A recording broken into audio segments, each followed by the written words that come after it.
everybody. This is John Paul Prime. This is going to be my second interview with Amendum. Um,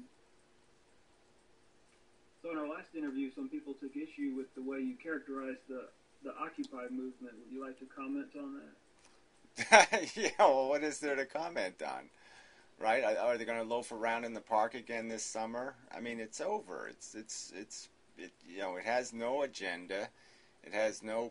It's not offering any practical solution. So it's done.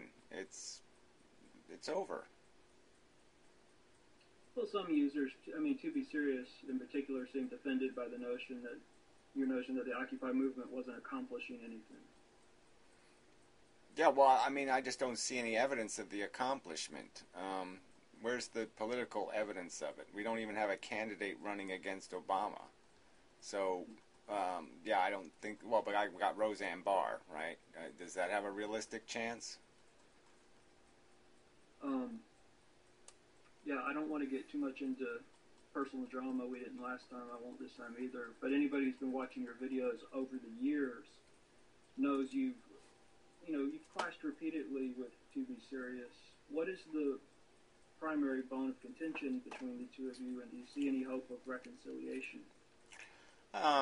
No. I mean, I think she's an incredibly elitist, pretentious person, and I think she's got a personality that's needy. I mean, she needs this. She needs to prove herself. Prove she's defending the cause of women intellectuality, and But yeah, you can go into this stuff forever. But yeah, I'm not going to go into the whole. I'm not going to resuscitate all the lies and the bullshit that has gone on, and all at her creation. I committed no crime against anyone. I voiced my opinion. I didn't shove it down anyone's throat.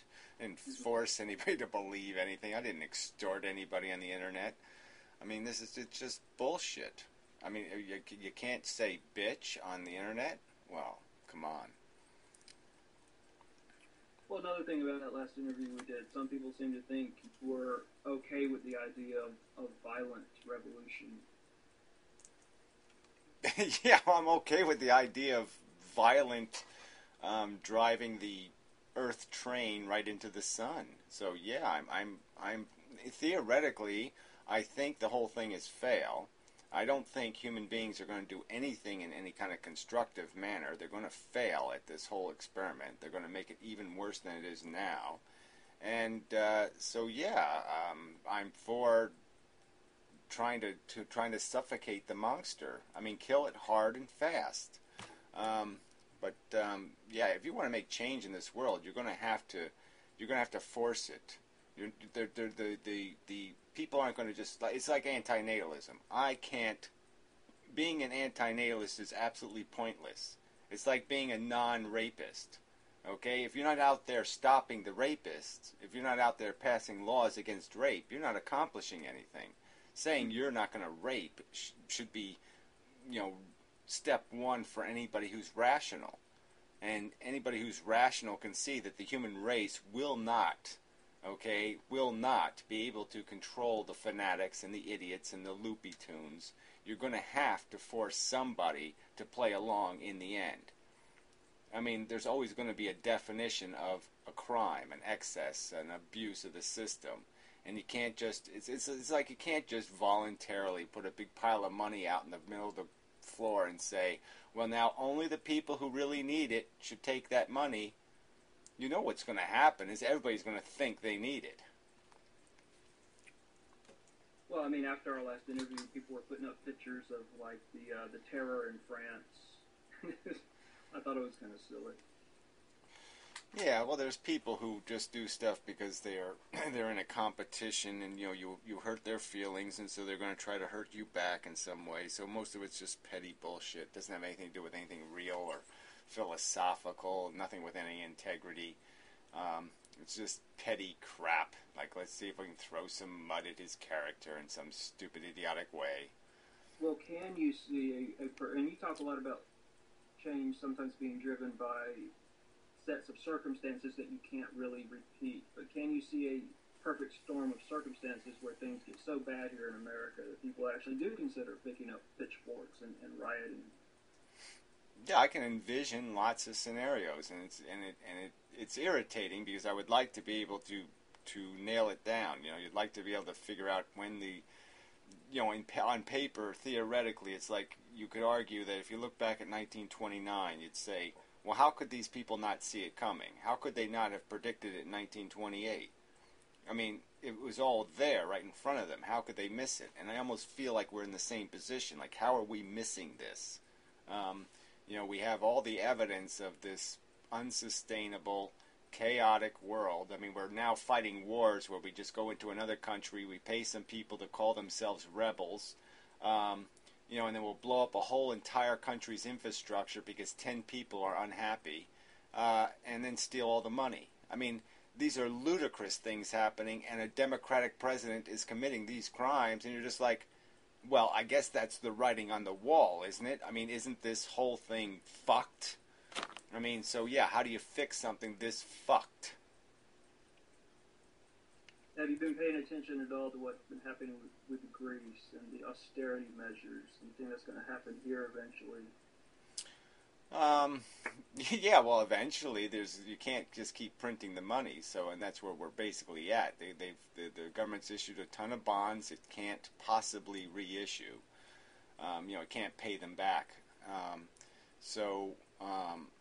Yeah, it's going to have to start printing cash to buy its own bonds because no one's going to want them, especially at the forced low interest rates. No one's going to want to buy one of these stupid pieces of paper in the future. So there's no prospect of the government financing itself unless it does some substantial tax raising, which it appears to have no will to do, and people have no will to do. So, you know, if you're going to, like I said, that's how you know the revolution isn't going to happen. Is you people can't even figure out that the rich people have all the fucking money. You can explain it to them. They have all the money. They have all the IOUs. You're renting your life from them, you idiots. The Chinese have $2 trillion of your debt. Who has the other 12 trillion, idiots? Oh, that's right, those rich guys in America. Jerk. So, I mean, is there any way to stop the global financial system from melting down? Is it melting down right now? Well, I mean, melting down is a tricky word, but I mean, the bottom line is there's a certain number of productive assets in the world. There's a certain number of people employed doing productive work, making productive things, and there's a certain amount of value already made. There's a certain number of houses, and there's a certain amount of infrastructure and roads and all that kind of stuff. And there's a certain amount of money you got to spend to maintain the stuff that you already have. And that's the game we're in. That's the only part that really matters. And all this finance crap has been built on top of that. So basically we have a system. Let's say all the houses and all the roads and all the industry is the pie. And the rich are claiming to have 3 or 4 IOUs on every piece of that pie. So, yeah, obviously if everybody tries to collect on those IOUs, if you want your pension to be real, you know, the pensioners, and if they want all these other things in the future to be real, well, somebody's IOUs is going to have to turn into crap. And the choice is you either turn the ultimate, the mega rich, you either knock them down to only 2 or 3 Lamborghinis, or it's going to come out of your pocket somehow. They're going to take your house. They're going to take their property back. You talk a lot about debt being a big problem, isn't that correct? Well, yeah, I mean, it's not that I talk about it. I mean, it's been talked about, you know, my entire life almost. It sort of was an issue in 1980 when Ronald Reagan got elected because everybody was saying, well, how are you going to pay these bills if you're cutting the taxes? And, you know, the plan was they're going to, well, where you cut taxes, it raises revenue. Well, yeah, it does the first year because you just gave everybody a credit card, so everybody spent money. So everybody made more money because you spent more money. But obviously you have to pay it back, and that's the problem. Well, I mean, you say you've been worried about it most of your life, and around 1980 you were worried about it. But take yourself back to 2000 when everybody was so happy-go-lucky about the balanced budget and surplus. Did you think things were... Well, it was a joke then. I mean, it was a joke then because you knew it was all made out of this fake wealth. It was all made out of stock market profits that were all being financed by deficit spending. I mean, if you throw $2 trillion into the economy, or $1 trillion a year back then, or even 500 billion, it's a stimulus, okay? And where does the stimulus go? Where does all the money ultimately go? It goes to the stock market. All right? So when they do something for anybody, when they spend any money into the economy, the government, without financing it, without taxing for it, they're basically just saying, let's put more money into the economy. And so the stock market goes up. That's what happens when you spend money you don't have. The stock market goes up. And so it's all fake money. It's not based on anything real. It's based on debt. So in 2000, you weren't thinking, wow, they finally managed to get our house in financial order, our financial house in order after all?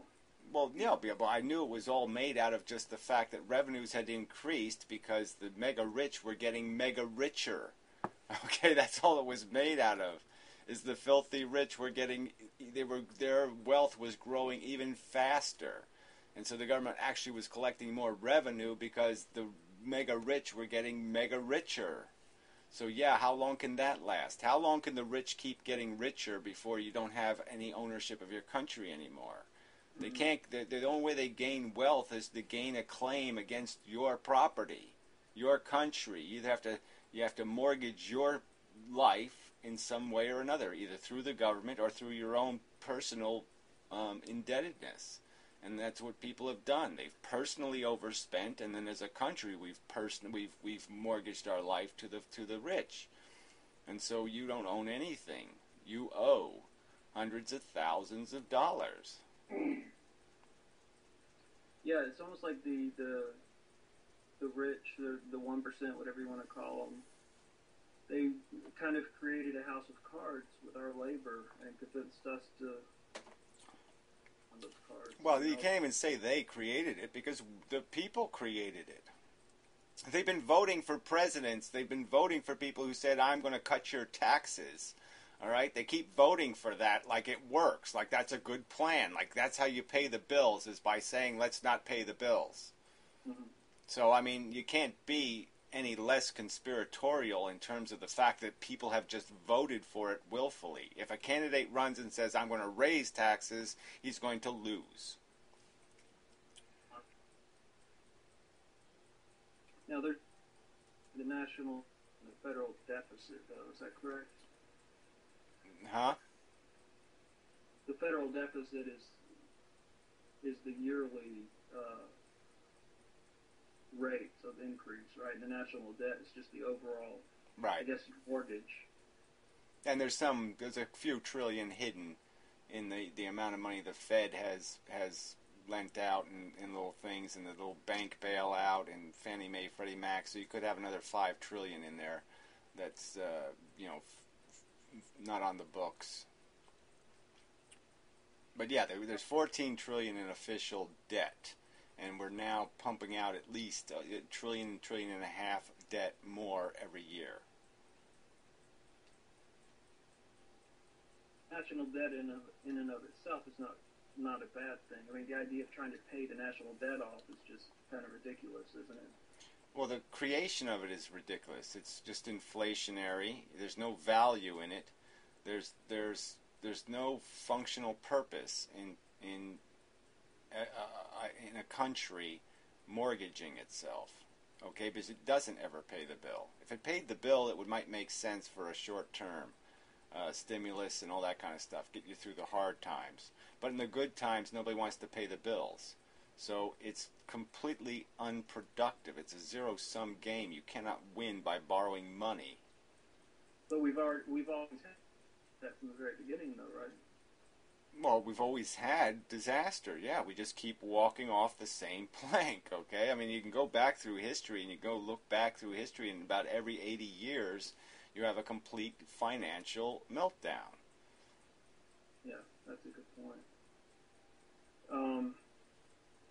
Going back to 2000 briefly again, a lot of people blame Ralph Nader for helping George Bush get elected then. Were you a Nader supporter in 2000? No, I thought he was an asshole. He should have used his political capital to make a deal with the Democrats. He should have bargained for policy. He should have said, "Look, I'll get out of the race if you give me a guarantee that the Congress will vote on these 3 or 4 bills." And instead, he said, "Do this. Do these 50 things. I demand you do this, or else I'm not going to get out of the race." And he asked for way too much. He was just a jackass for his own damn ego. So yeah, I mean, he knew exactly what he was doing, and he kept saying there's not a dime's worth of difference. Well, God damn it, there's not a dime's worth of difference between Obama and Bush, but there was a hell of a difference between Gore and Bush. Right. Well, I think, a lot of people forget how things were in 2000. I mean, it was a strange time. You had 8 years of Bill Clinton, and a lot of people on the left were thinking, we're not very satisfied with what Clinton did. Yeah, well, I don't see, like I said, I don't see how Nader was an answer to that. As a pragmatist, I'm still going to say that unless you're giving up altogether, you've got to vote for the lesser evil until we get instant runoff voting. All right, but now, I mean, Obama has been such a trespass, such a whatever the word is, traitor, such a fucking traitor to everything. He's just the biggest liar that's ever been president of the United States. But it's just screw it, fuck the Democratic Party. Democratic Party can eat shit and die as far as I care. I've been screwed for the last time, the lying scumbags. But I mean, that's what a lot of Democrats who went to Nader were saying in 2000, basically, though, too, right? The Democratic Party can get fucked. Well, I'm just saying, the crime wasn't nearly as egregious, was it? I mean, Bill Clinton wasn't great, but hell, he was no fucking Obama.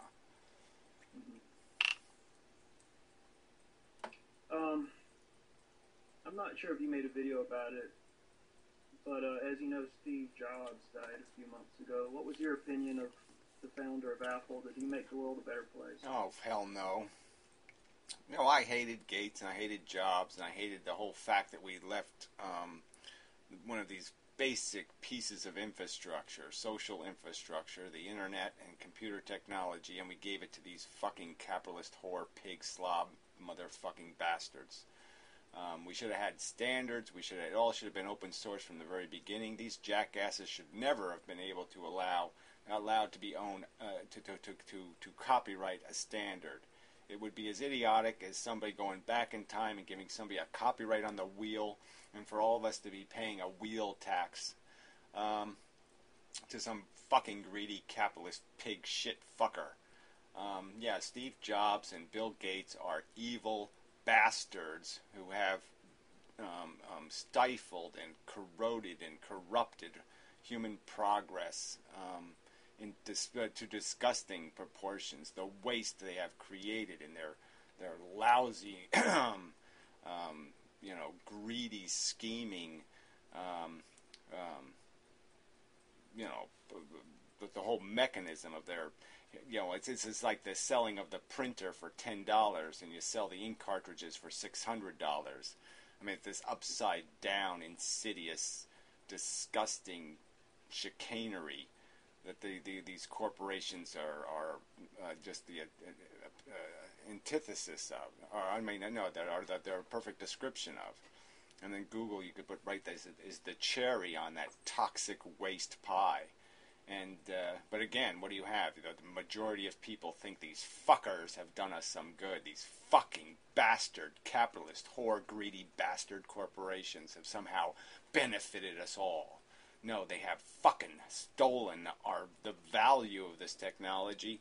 They've stolen billions and billions and billions of hours of human life because of the waste they allowed to own the internet. People on the right tend to hold Jobs up as like a role model with everything that's good about America. Well, people on the left do it too. That's why the Democratic Party can go fuck itself, as it thinks these assholes have done us some good too. These whatever the, well, anyway, I don't want to get into it. Okay. But fuck them. Well, in terms of the products themselves, I mean, do you agree with popular perceptions that Jobs cared more about the quality of his products than Bill Gates did? No, whatever. Bill Gates was selling a completely different thing. Bill Gates was selling an operating system that had 10,000 pieces of brilliant software that ran on top of it. Bill Gates didn't make fucking hardware. IBM made the PC, and IBM was the one that accidentally on purpose, but whatever the reason is, the one that allowed there to be open standards.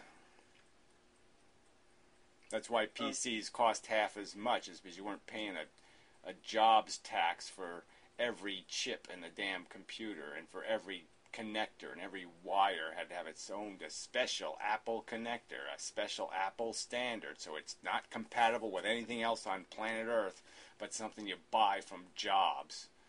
What's interesting about who actually gets rich off this stuff and who doesn't, like Bill Gates he didn't create DOS. Somebody did, and he used it. Bill Gates sold, he snookered IBM. Okay, so that's all Bill Gates did. That was his only accomplishment. That's what made Microsoft what it was. He sold a rental contract to IBM. IBM didn't think PCs were going to sell. They didn't think there was any real prospect in it. So they decided they were too stupid to send a guy out to actually develop an operating system. So Bill Gates showed up and said, "Well, look, just pay me $5 a copy and you can have it. And then you don't have to worry about it. I'll take care of it." And, so he signed a rental agreement. He rented an operating system to IBM. So, IBM could have bought the whole thing for $200,000, and instead they paid, whatever, $500 billion. Yeah, but I mean, the guy who actually wrote DOS, he's pretty much forgotten.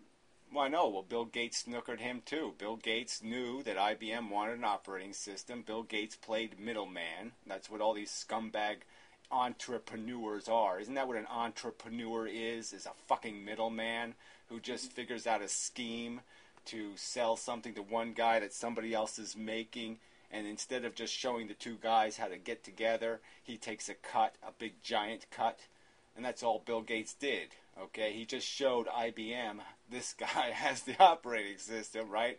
So Bill Gates screwed both. He screwed the guy who wrote the operating system, and he screwed IBM. Because, the simple solution was for the guy just to sell the damn operating system directly to IBM. But instead, Bill Gates took a $500 billion tax on it that we all had to pay. We're still paying for it. Because he gets to copyright the fucking infrastructure of a computer system. He gets to own a copyright to the wheel. Well, that sort of thing, I think, in genetics technology, I think people are trying to copyright certain, like genes and stuff like that. Yeah, well, all these scientists, they're all turned into a bunch of capitalist whores. It's the mentality of the basic human animal. They all fucking suck. Yeah, what do you want me to say? There's more evidence of just why human beings suck, why there's nothing to save on this planet. It's all fail. The smartest thing on this planet, all they do with their goddamn brains is to scheme, to figure out some way where they can take advantage. Well, let me ask you this. Are there any internet tycoons that you actually like? Because I know you corresponded with the founder of Wikipedia before Wikipedia became big. What was the nature of that correspondence, and how did it start? Yeah, well, it was the nature was is back in the day there was all kinds of 10, 12 years ago, whatever. There was lots of conversation about how the internet should be indexed, and Wikipedia was an idea of how to organize information. So Wikipedia came up in a conversation that was different individuals were having. Even the Bernard Lee guy who invented HTML was in on it, because he had this idea of a semantic web, where every copyright would be in the everything would have a legacy. So everything on the internet would have a legacy. So you always knew where its origin was, which wasn't a bad idea either. But it's all part of this whole thing. Well, anyway, so Wikipedia came up as a way of running a directory where you could have volunteers who would basically index the internet. And you would have this scrutiny, from the outside world would be able to scrutinize the quality of the indexing and all of that stuff. And frankly, I was sort of against that because I had my own ideas about how it should be done. But we were friendly, in terms of just exchanging ideas about why one way is better than another way, that kind of thing. Well, considering your interest in electronics, did you ever consider working with computers as a career at any point? Yeah, well, there's no money in working in computers unless you're going to work as a sinister, rotten, lousy, crappy, shitty shyster. I mean, the only money to be made on the internet is as a shyster. But I mean, I'd be correct in assuming you could acquire a degree in computer science with relatively little difficulty, right? I don't know. Could I have? I don't know. I didn't go out and try, but as a practical matter, I've acquired a knowledge of different aspects of computer technology. So yeah, I know more about some stuff than others, but I have through life experience, I've certainly gleaned, a lot of knowledge of, both, structure and both, hidden and obvious parts of computer technology. So it's 2012. While we're on the subject of electronics, popular mechanics, let me ask you, let's talk about some of the things we should have been able to do by now. Like, I've gleaned from your conversations with Pyro and Stickham that you're something of a car collector, and you're definitely interested in cars. So, and this is a serious question, it's not a joke. Why don't we have a car yet that doesn't require wings? Well, because it takes a lot of fuel, first off. There's no physics that's going to be to your benefit of, trying to fly something heavy through the air, obviously. I mean, and they do have it to an extent. I mean, they do have different, they're getting there, but why would you even want them to get there? I mean, there's no vision of how you're going to, or, you can't keep people out of trouble when they're on the ground. You want to throw more junk in the air flying around? I've seen a prototype that has a plastic body, and it's supposed to fly on 4 ducted fans powered by 150 horsepower rotary engines. Does that sound aerodynamically feasible to you? Well, whether something's aerodynamical, feasible, like I said, it's still a huge amount of wasted energy. I mean, it's just not efficient. So how is that compatible with limited resource future that we're stuck in? You're not going to get from here to there more efficiently flying in the air.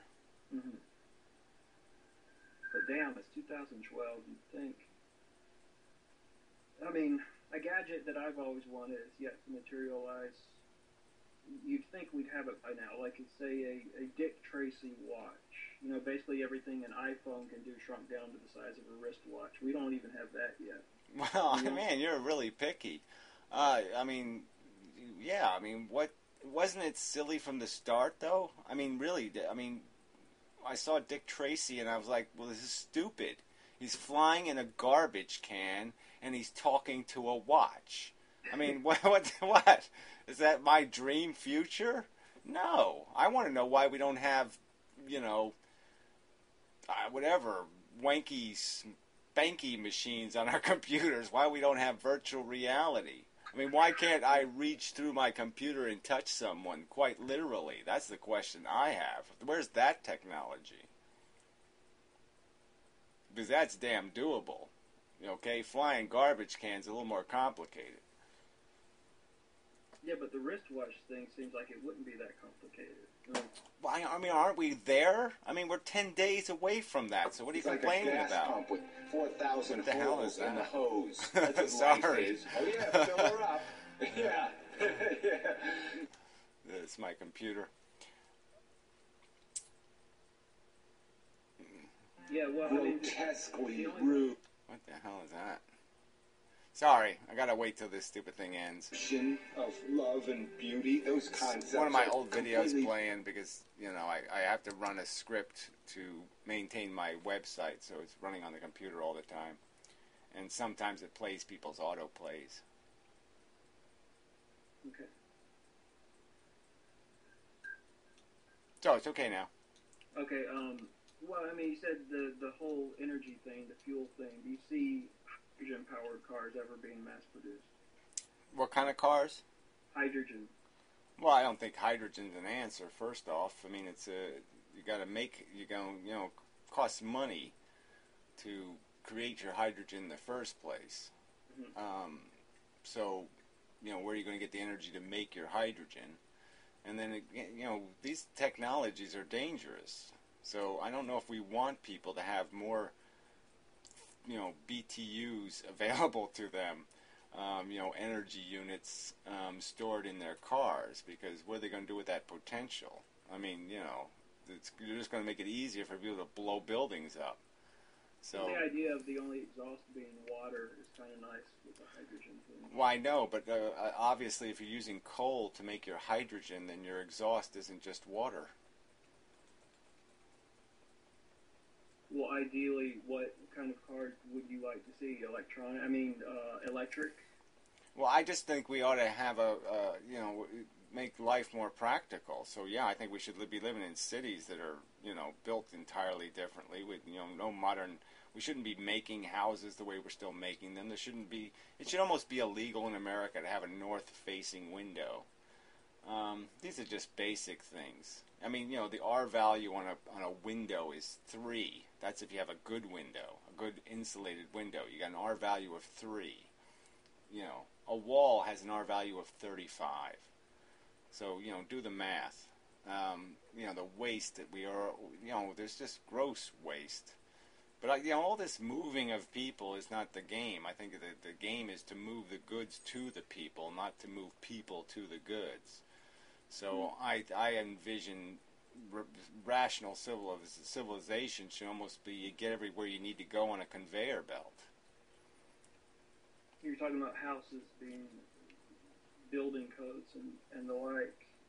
It's pretty difficult, though, to get off the grid, so to speak, isn't it? I mean, well, I'm saying you got to be off the grid. You just got to be. There's all kinds of efficiencies we can build now that are very cost effective. I mean, there's 2 ways to solve the problem. I mean, either you come up with an alternative energy source, or you use less energy. I see people doing little things. I don't know how much it's helping. Like, some people will attach little windmills to their house. What is your opinion on, like, wind power and stuff like that? A lot of people say even if we harness it, the way the grid is now, we can't really hook into the existing grid with wind power. Yeah, well, it is a problem. Like I said, where the way people are located is a problem. So I'm just saying I would sort of migrate to a new kind of life. So I would migrate us to maybe cities that only have electric cars in them, and a whole different way of producing and using energy. But yeah, I almost say that the money you're going to need to spend. I mean, they might try working harder on coming up with the cold fusion thing or something. I mean, come up with a go for I mean, it's always hard to say. Like, what do you do to cure? What do you do about the problem of malaria? Do you buy everybody a net, or do you try to kill the disease? Do you try to wipe out the disease? Do you try for the cure, or do you treat the symptoms? And it's always a difficult question. But, I'm sort of fall on the side of all these little technologies are minor replacements for the power of oil. So, I mean, maybe they can come up with a better way. Maybe they can come up with a way to do clean coal that's really clean. Maybe. Because there is a lot of coal still in the ground. Now, a lot of people say that there's really no such thing as clean coal. Well, I'm just saying, how can you say there's no such thing? That would be idiotic. Right now, there's no such thing because the scrubbers are more expensive, are too expensive. It's too expensive to clean the coal for it to be, a practical energy source clean. So the only way it's practical is dirty. But I'm just saying, it's just a technical problem, right? I mean, it's like, taking the salt out of seawater. There is a technology out there that's going to do that, at a penny a gallon. And once that technology is found, I mean, it's just going to be a huge boom to, water resource problems. No, we already do have desalination, don't we? Yeah, it's expensive, though. Right. It really seemed like we were moving in the right direction back in the late 70s. When the energy crisis was going on, it was like we were being forced to take alternatives seriously. And then at a certain point in the early 80s, that all stopped. Yeah, I don't know if those numbers are exactly right. I mean, I don't think people understood the energy crisis quite as well. They just understood the Arab crisis in the 70s, But do you remember gas lines at the gas stations back then? Yeah, well, I know, but we know why that was, though, right? That was just because we were being terrorized by the Arabs. They were, refusing to play civilization games, and partly for a good reason. I mean, we asked for it with the whole Shah of Iran crap and all that kind of bullshit. But that's all that was. That was just a period of extortion. You knew that wasn't going to be life forever. Mm-hmm. But, I mean, Carter, and I think he, for the most part, looked positively on his 4 years. He had the solar panels put on the White House. That was a nice gesture. He gave that, I don't know if you remember that speech he gave, trying to, like a pep talk for the nation. Did you think that was a good speech? Well, look, I'm not going to give Carter all that much credit, but let's understand that the guy who ran against Carter in the primary was Jerry Brown, all right? And, he had the nickname Moonbeam, but Jerry Brown is the guy who brought that agenda, the futuristic, green agenda. So, what Carter would have done if Brown hadn't forced that issue is a whole nother question. I wasn't aware of that. You mean the former governor of California? Yeah. Yeah, he ran for president against Carter.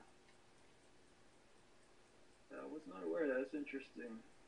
I remember he ran in '92 against Clinton and lost to. Yeah, well, he did it on a no money kind of campaign, so he didn't have much of a chance then. But he had actual, he was realistically, realistic is a tricky word, because he wasn't married, he was dating Linda Ronstadt. I mean, he had, this would have been a really unlikely presidential victory for a conservative, still really conservative country. And indeed, Carter only just barely defeated Ford, if I remember correctly. It was a very close election. Yeah, I mean, Carter wasn't, this was a southern, state, governor. I mean, all that stuff seemed like huge liabilities back then. But everybody wanted to get rid of the Republican because of the whole Watergate thing. So. Yeah, but everybody was a little bit afraid of Carter, blah, blah, blah. He was, he was also a, Christian, born again. Yeah. And if the whole Arab thing hadn't happened, he probably would have been reelected in 1980. Well, it's hard to say.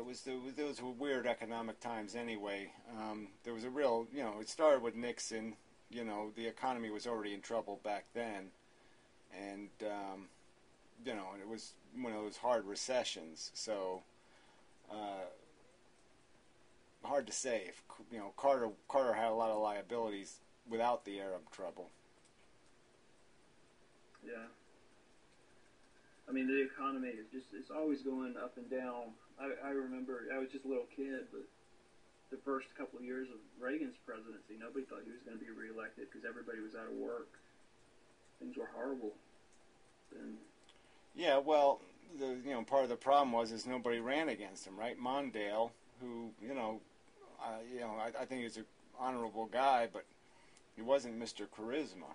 Yeah. It's very hard to run against a guy like Reagan, good talker, looks good, all that kind of crap, and you got this Mondale guy, and what is Mondale saying? Well, we got these huge deficits. I'm going to raise your taxes. Nobody wanted to hear that. Yeah, well, yeah, that took guts, and nobody has said that since. So, yeah, it's unfortunate.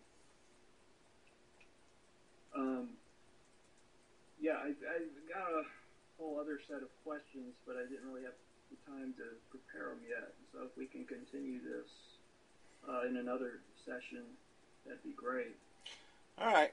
I'm sorry this was so long in coming. It's all right.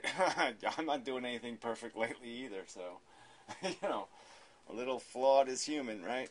A lot Right. Flawed isn't, but a little flawed. We're allowed to be a little flawed. How's things coming with your website? Yeah, whatever. It's there. It's a website, right? Is the thing with the pyro thing? Yeah, well, we're working on it. It's just little logistic stuff. I mean, there's a certain guy I was going to get to get the machine and blah, blah, blah, and, well, whatever. It's just little details, technical things that always get in the way. Right. But, it'll get done eventually. But, it's not going to change anything dramatically until we come up with mechanisms that make this whole idea of having conversation meaningful to people. Because most people just couldn't give a rat's ass. I mean, they just want to tweet about bullshit.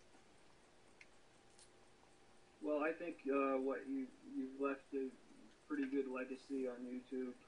I mean, you've been on for a few years now, and yeah, I know, but look at the stagnation of it, though. I mean, I basically acquired an audience, and maybe it grows, by 10% a year or some other stupid number. But quite obviously, it hasn't done what other people who were in my position did. You know what I'm saying? Who I started off in parody with, because I'm not saying what people want to hear, and or else I'm just not very personable, or I'm not something. Well, I'm just saying this. Obviously, I'm not something. If I was a TV show, and the networks controlled me, I would be canceled, right? Because I'm not getting the ratings. well, I mean, to a degree, you consider people like the Amazing Atheist essentially to be a sellout, right? Well, he is what people want, and that's the sad, tragic truth of it. So, yeah, whether he's a sellout or not, I mean, I think he's obviously a human of, almost despicable character. But that's what people admire. They admire I wonder takers though, if really, and thieves and crooks. I mean, that's again. I will go back to the argument. There's just so little beauty and grace left in the human race. There's so little to like about humanity that I almost find it laughable that there's so many people that have to come running to the defense of the human race, like there's something here worth preserving. I think a lot of the beauty and grace, though, is they tend to not be on the internet. They tend to not be putting themselves out there. It's the people you encounter in real life. Yeah, well, I don't think that. I think you do see it in real life. That you just see how superficial and how full of shit most people are. They don't know what the fuck they're talking about, and they don't know what the fuck they're doing, and they just keep pretending they do. Well, I mean, TJ, I think a lot of it's an act. A lot of his despicableness. He's playing a character. Oh, I don't think so. I think well, whatever. I don't think he's that good an actor. Well, you guys used to talk. I mean, you used to have dialogues with him. I don't think I don't dialogue isn't the kind of thing I do anyway. So I don't even know what that would be. What would a dialogue be like? I don't think I've had a dialogue with him. I've had arguments with him. Mm-hmm. But they haven't even been, the substance of those arguments were garbage. But yeah, I mean, I'm just saying that he is, obviously, young people, that's his audience, let's call it that, what it is, gravitate to human beings who are basically just takers, who are successfully just taking, and they admire it. I mean, look at the entire YouTube. What on YouTube is of any value? Name me somebody who gets 500,000 views or even 100,000 that has any real value. Right. I can't right off the top of my head. Yeah, well, I'm just saying it's all tripe, silly stuff. I'll put panties on my head. I'll dress up as a banana. I mean, come on. It's just...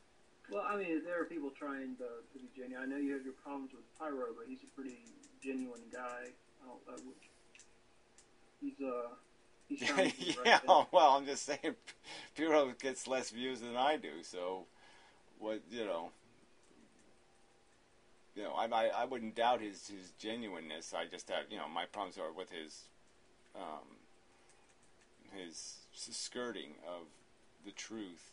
Him defending things that you think are indefensible. Yeah, well, I mean, he's doing the average human thing. He's trying to make the best of it. Yeah. And, well, go ahead and do that, but don't do it with stuff you just make up. I mean, don't do it with a bunch of bullshit. Yeah, your primary disagreement with him probably is the whole procreation thing. He likes to think of it as gambling. I used that term once. I'm gambling with my own living tissue. Yeah, well, yeah, and he thinks it's, that somehow it's his game to play just because nature handed him the dice, and so that's all he needs. That's the only authority he needs. He doesn't have to worry about a driver's license or, a right. But yeah, I mean, that's just a rationalization, obviously. I mean, when you start turning other people into your tissue, that's just silly. I mean, I'm going to punch my father in the face if he calls me his tissue. Yeah. Well, on paper, obviously, the anti-natalist position is correct. I mean, you shouldn't subject anyone to Russian roulette. And even with all our advances in technology, there's still the Russian roulette aspect, maybe just with less bullets in the gun now. Yeah, well, especially if you have nothing. I mean, absolutely nothing that you can demonstrate how we service a need in the universe. You know what I'm saying? We don't itch a scratch. We don't heal a wound. We don't fix a fuel leak. There's nothing. We're not corking a single hole. We're not doing anything the universe needs to have done. So it is that obvious. I mean, the universe is not missing the Martians. It's not missing the Saturnites. It's not missing the Plutonians. The universe isn't deprivated because none of those civilizations exist. Just as it would not be deprivated if we didn't exist. Yeah, I've heard you say that a lot about the universe doesn't need us, but I'm not really sure exactly what that means. I just mean that everything of value that we can come up with always has to do with making something happy or making it feel better or making, you know what I'm saying, isn't it? I mean, you can't really have a positive thing happen if it doesn't take away a negative or create what somebody might call joy or happiness or fun or wonder or something. Well, we don't do that, right? We don't function in the universe that way. There is no sense of humor the universe needs tickled. There is no, I need to get something done. The universe doesn't have an agenda. We can't pave the road for it. We can't drive it to the store. We can't do anything. We create needs. We create problems that need solving. We can clean up our own poop and vomit, but there's no janitorial duty for us to accomplish out in the universe.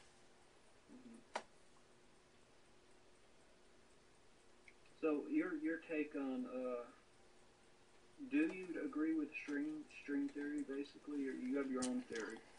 Yeah, well, string theory is just, I believe I like the idea of lengthening quanta.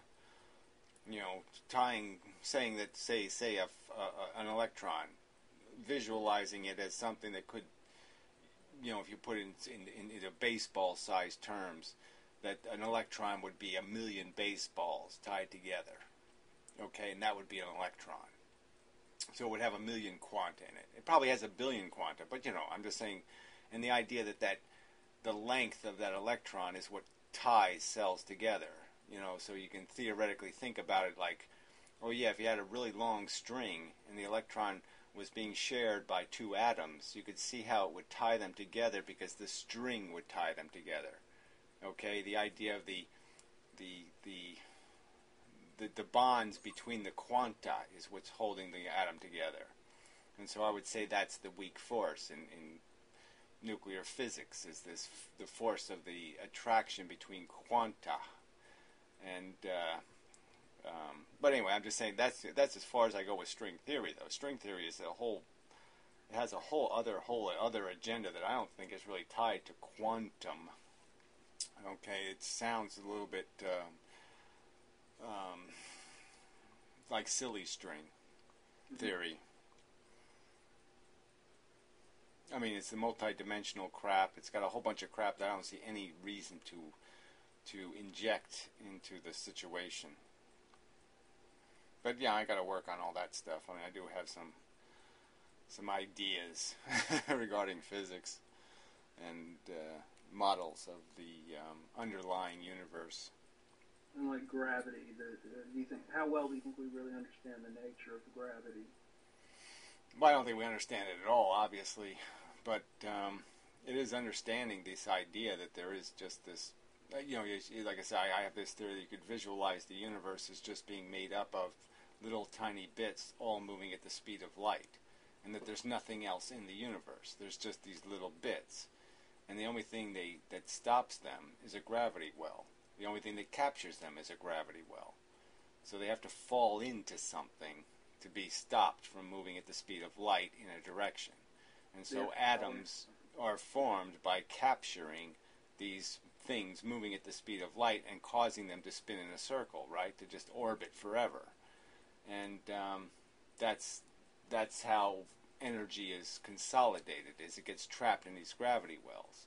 So I guess I would argue that the gravity that a planet is experiencing is really just an extension of the gravity wells that are combining, if you add up all the nuclear gravity wells. But you agree with like Einstein's fabric space-time thing? Yeah, well, and obviously it functions differently on the quantum level because there's standard orbits and all this other stuff, but yeah, I think it's there. I think it's there to be had in terms of defining a staircase theory of energy. You can see it in the periodic table, this obvious addition of one more electron and one more electron, and you just keep making these bigger and bigger elements, and there's limitations to how big they can get. And yeah, it just seems like it's right there. To me, there's a model that can be described that just has to do with these two entities. Okay, quanta moving at the speed of light, and so all bigger things are, anything bigger than a quanta, like a photon or an electron, is just a school of quanta. So you can think of it as a school of fish. All the individual fish, if the school is moving at 50 miles an hour, each of the individual fish is moving at 50 miles an hour. Mm-hmm. Okay, that's what the real that's what the real mechanism is. The energy comes from the fish. It doesn't come from the school. And the energy of the universe is caught up in these quanta, not in electrons, not in atoms, not in elements or chemistry. It's all quanta that are just in different configurations of movement, and they're all doing one thing, and that is traveling at the speed of light in a direction until they're captured by a gravity well. So there's only two things. There's this movement and gravity wells. Gravity well. So, how would black holes factor into that? Gravity wells. Well, if they existed, I mean, you can argue that, yeah, that's, very. It's a consolidation of gravity wells. So yeah, I mean, if you have enough gravity wells, like I don't know, if you physically could make a sun, like our sun is 1,000 times bigger than certain other suns in the universe, and 1,000 times smaller than the biggest stars in the universe, right?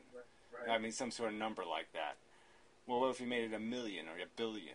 So what if you made a sun the size of, a galaxy? Maybe it would create a black hole, right? A big asteroid or comet that killed the dinosaurs. Well, it sounds pretty good. It sounds pretty plausible. The radioactive evidence seems good. The clay evidence seems good. A lot of stuff fit together. So I say, why not? It's as good as any other theory. But I'm opposed to some guy telling me it was a virus. Okay, maybe. Yeah, I mean, there's been several extinctions, going back in Earth's history. Yeah, I mean, obviously it killed big things, so you